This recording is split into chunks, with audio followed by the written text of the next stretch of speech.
Hello, good morning. Billy Manzano here.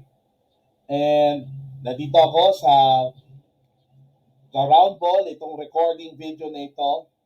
Well, ngayon kasi actually for the first time, meron akong bobueltahin.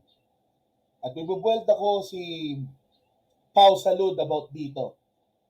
Okay,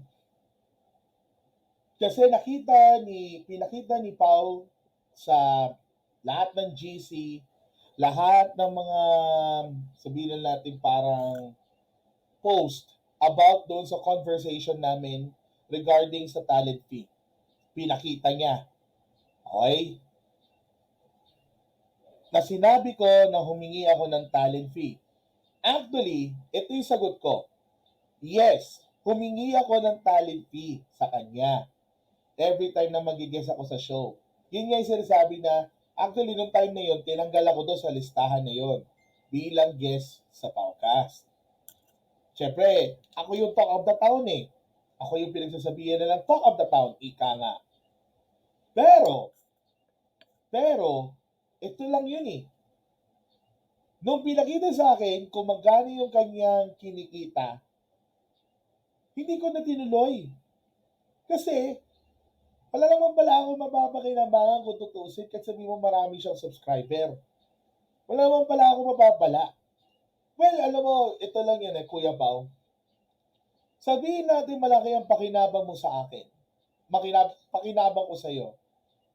Pero, alam mo yung ginawa mo, yung pinost mo yon sa GC? Ibig sabihin, you tried, gusto mong maghugas kamay, gusto mo ako siraan. No. Brad, alam mo ba, sasabihin ko sa'yo, never ako nagkaroon ng kahit isang kusing sa'yo. Wala. Ang lahat ng pera ko ay galing sa trabaho ko, sa pinasukan kong financial advisor, at ikalawa, doon sa pagbabarker ko. Wala lang iba.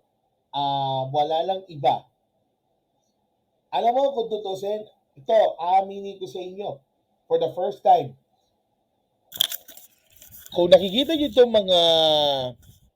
itong camera na to, meron ako dyan na wifi na router, meron dyan na, meron akong sabihin na lang natin, yung pang-connecta na cable wire, and then yung ring light, at pati yung sabihin lang natin, what do we call this? Yung earphones. Sponsor yon ni Paolo sa akin. Sponsor yon. Wala akong ginastos sa isa. Wala akong binigyan ako ng sponsor dahil nagkakaproblema daw ang aking internet connection. In which, ang totoo, hindi naman internet connection ang problema, kundi baka siguro ako mismo dito sa pagsasounds. Or siguro sa camera. Sinasabi niya sa akin to. May ebidensya ako dyan na tinatanong niya ako kung gusto niya ako sponsoran. Sabi niya, yes.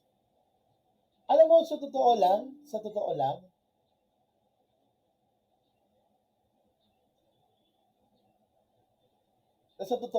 aminin ko sa inyo,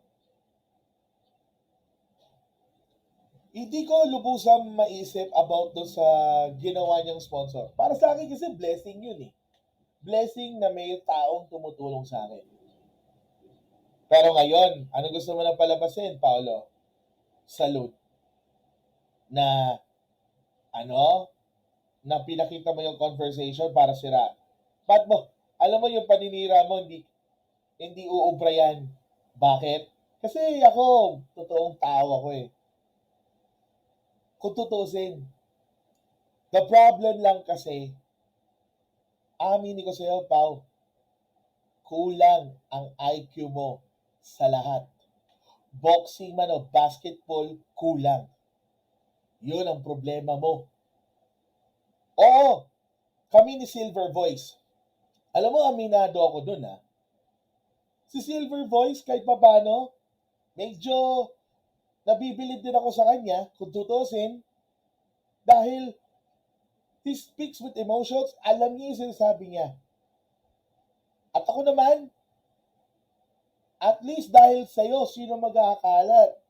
Pati si Snow Badwa, sinasabihan niya na susugot kami sa PBA Moto Club. Sabi ko, ha? Nagulat ako doon. Hindi ko alam yon. Pagkising ko sa umaga, tulog na tulog ako. Yun ang marinig kong balita. Kung tutusin, ako, nagpapasalamat din ako sa'yo dahil at least may isang tao na magbibigay ng bakit Kasi sasabihin ko yung word na yun pero bad yun eh. Sabihin ko na lang ganito. Wait lang ha, i-mute ko. At least meron tong para sabihin ko yung mga taong na nandiyan sa SPP, sa PBA, and even sa ibang mga bagay. So with that, Kuya Pao, ito lang sasabihin ko sa'yo. Salamat at pinasikat po ako. Pero ito, ang sasabihin ko, mahinang IQ mo, pre. Salamat! Bye-bye!